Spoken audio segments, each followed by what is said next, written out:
La llamada de mi hijo, escrito por Anaís Veloz. El teléfono sonó insistente un par de veces, y estaba tan profundamente dormida que mi esposo tuvo que moverme para poder despertar a tomar la llamada. Me di cuenta que era Antonio, mi hijo mayor. Aunque trataba de disimular, era evidente que estaba llorando. Bastante preocupada, le pregunté que si todo estaba bien, y fue ahí cuando mi niño no aguantó más y terminó por derrumbarse al contarme que al llegar del trabajo había encontrado a Victoria, su esposa, con Julio, su compañero de trabajo. «¿Pero qué demonios?», respondí enfurecida. «¿Es que acaso Victoria no me había dejado a los niños porque ella tendría que cuidar de su madre?». «Lo mismo creí yo, mamá. Es por eso que me apresuré a terminar mi trabajo, para sorprender a mi esposa y a mi suegra con el desayuno. Y el sorprendido fui yo, al encontrarlos revolcándose en mi propia cama». «Tranquilízate, hijo. Pon a Victoria al teléfono». «No está, mamá». «¿Y dónde rayos está esa cualquiera?». «Se fue con Julio. Dijo que lo nuestro había sido un error, que nunca me amó y que solo se casó conmigo porque estaba embarazada». «Hijo, voy para allá. No vayas a cometer una locura», le decía tratando de reconfortarlo. En ese momento me levanté de inmediato de la cama, y al verme tan alterada, mi esposo, bastante nervioso, me preguntó qué era lo que pasaba. Le dije a grandes rasgos lo que me había contado Antonio, y le pedí que despertara a los niños. Quizás al ver sus hijos Antonio se calmaría un poco. Te juro que mientras me ponía los zapatos, sentía que el corazón se me salía del pecho. Algo dentro de mí me decía que las cosas no estaban bien. Salimos de ahí a toda prisa, y después de casi media hora, llegamos a la casa de mi hijo. Tocamos insistentemente la puerta, pero nadie respondía. Mi esposo dijo que derribaría la puerta, pero Andrés, mi nieto, corrió hacia una de las macetas que adornaban el jardín, y de ahí sacó una llave y se la entregó a mi esposo. Al abrir, nos encontramos con la escena más aterradora de nuestras vidas, pues ahí estaba mi hijo, colgado de una de las vigas del techo de la sala, cual si fuera un péndulo. Mario, el más pequeño de mis nietos, comenzó a brincar y a aplaudir, pues decía que su padre se mecía como un columpio, y le extendía sus pequeños brazos para que pudiera mecerlo a él también. En cambio, Andrés no paraba de llorar y gritaba horrorizado al ver a su padre ahorcado. En un intento de desesperación, corrí a la cocina. Tomé un cuchillo con el cual trataba de cortar la gruesa soga, sin lograr conseguirlo, pues entre el dolor y los gritos de los niños me volvía bastante torpe.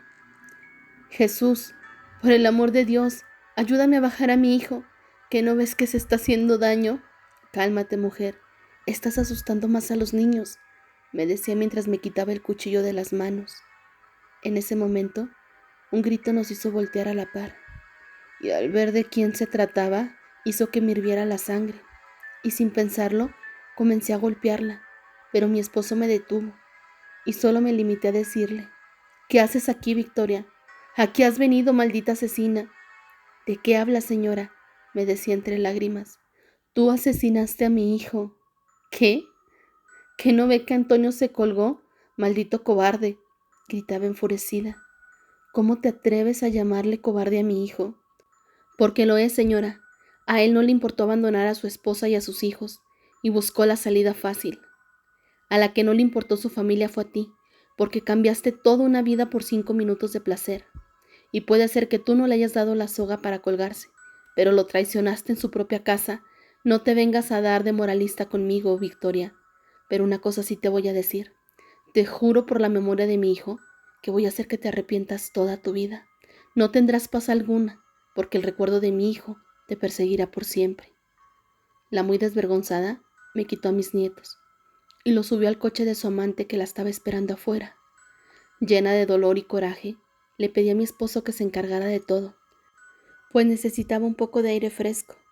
Él aceptó, y de inmediato conduje a una ranchería cercana, donde vivía la mujer que ayudó a mi hermana a que regresara a su esposo. Sabía que era demasiado buena, pues ésta había traído de vuelta a mi cuñado de los Estados Unidos, y es que el muy desgraciado se fue con la promesa de irse a trabajar para poderle construir su casa, pero en lugar de eso, él hizo una nueva familia con una americana, y fue su comadre quien la llevó con Jovita para que la pudiera ayudar, y en menos de 2 meses su esposo estaba de regreso, suplicando su perdón. Así que al llegar a casa de Jovita, ésta me hizo pasar de inmediato. Entre lágrimas le conté lo que Victoria había orillado a hacer a mi hijo, y le dije muy segura que sabía perfectamente que mi hijo jamás tendría paz, pues el suicidio era algo que Dios no perdonaba, y quería que mi nuera pagara por su traición, que fuera infeliz, y que viviera atormentada, y que al igual que mi hijo cometiera suicidio, para que lo acompañase por toda la eternidad. Jovita me miró en silencio por algunos segundos, para después decirme que el precio que tendría que pagar sería demasiado alto, a lo que yo le respondí que por dinero no se preocupara, que ese era el menor de mis problemas, pero ella me interrumpió, argumentando que no hablaba de dinero, que se refería a que el karma me pasaría una factura demasiado alta, pero siguió sin importarme, así que después de pagar por sus servicios, me fui a casa, donde ya me esperaba mi esposo bastante preocupado. Me dijo que tendríamos que incinerarlo, pues en ninguna iglesia habían aceptado ofrecer la misa por su eterno descanso. Respiré profundo y respondí que haríamos oración aquí en la casa, le decía mientras trataba de hacérmela fuerte. Cuando por fin nos entregaron las cenizas, me derrumbé. No quería aceptar que jamás volvería a ver a mi pequeño.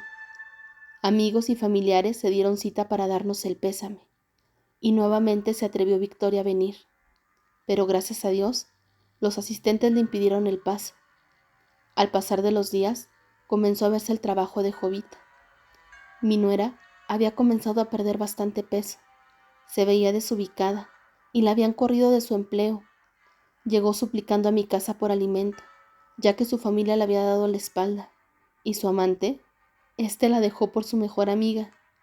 Incluso tuvieron que internarla en el psiquiátrico, debido a que ésta comenzó a decir que mi hijo la perseguía a todos lados, y eso me sirvió para que me dieran la custodia de mis nietos. Poco a poco se fue sumiendo en los excesos del alcohol y otras sustancias, hasta que llegó mi anhelado día, pues fue noticia nacional. A Victoria la habían encontrado colgada en un parque cercano de mi casa, y es que me duró muy poco el gusto de haber cumplido mi venganza, pues ahora Victoria ha comenzado a atormentarme. Y no solo yo la he podido ver, pues esta aparece en los videos de las cámaras de seguridad, y he encontrado varias veces jugando a mis nietos con ella. Y si piensan que eso es lo peor que he tenido que pasar, se equivocan, pues hoy mi esposo encontró al pequeño Andrés intentando colgarse del baño. Gracias a Dios lo pudo evitar, pero temo que Victoria lo orille a hacerlo de nuevo. Acudí nuevamente con Jovita para que me pudiera ayudar, pero esta, con una tétrica sonrisa, me respondió que la muerte de mis nietos sería mi castigo, y Victoria no descansará hasta hacerme pagar por su muerte, llevándose lo que yo más amo.